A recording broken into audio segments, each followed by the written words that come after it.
Hi, my name is Ken Adler, and I'm running for Congress in Arkansas's 1st District on behalf of the Green Party of Arkansas. I'm not a politician. I'm an Arkansan and an American citizen who believes that there's something dreadfully wrong with our country and our culture, and I want to do something about it. Over 90% of the wealth in this country is in the hands of less than 10% of the people. Now, I have no objection to a person working hard, making money, enjoying the fruits of their labors, but I do have a problem with officers of big corporations making outrageous salaries and then piling on obscene bonuses while rank and file workers are losing their homes, can't afford adequate health care, and are struggling every day just to support their families. And that's people lucky enough to have jobs.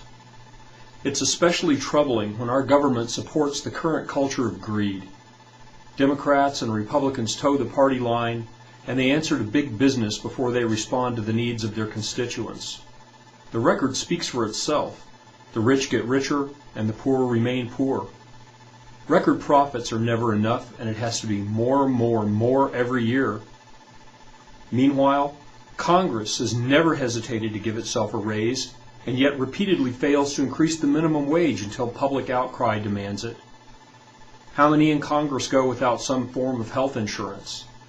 How many Congress members' children are fighting in Iraq or Afghanistan as compared to the children of the people they were elected to represent?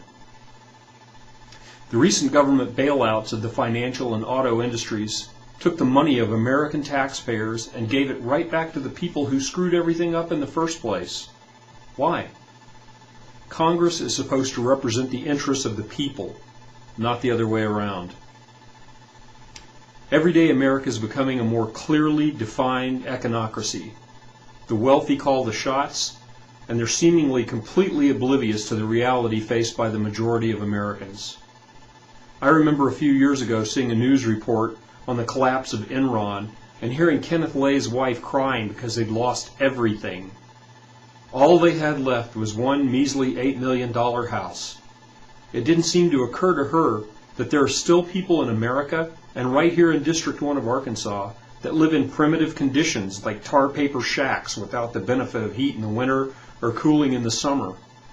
And then there are thousands around the country who don't have any home at all and subsist on what they can rummage up on the streets. Those at the top end are completely out of touch with the everyday lives of the majority of Americans, and they pull the strings of the government. Our culture needs to change, and the government should be the leader in that paradigm shift. It starts with putting people in office who are more attuned to looking after the interests of the people who need their help, and by working to curb the rampant greed at the top end. The argument is that most hard-working people don't want to pay the way for those who don't work. I'm not talking about taxing people who work hard.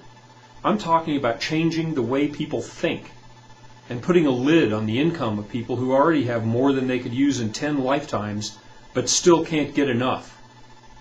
I'm talking about looking for ways to make sure that everyone gets a piece of the pie and not just crumbs.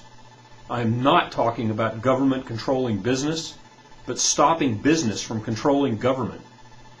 Social justice and equality are not partisan issues.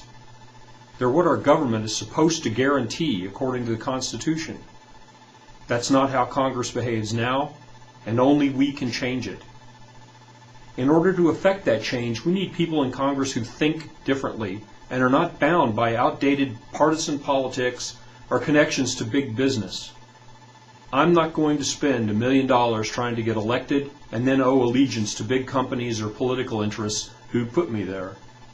I will only owe the people who vote for me, and I will do my best to represent your interests. I don't have all the solutions. I plan to listen more than talk and take the best ideas with me to Washington.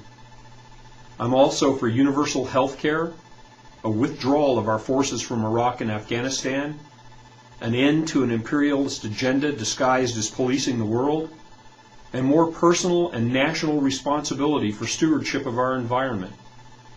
If you agree, please visit my website, www.kenadlerforcongress.org, for more information and campaign updates. And please, cast your vote for me in November. Thank you.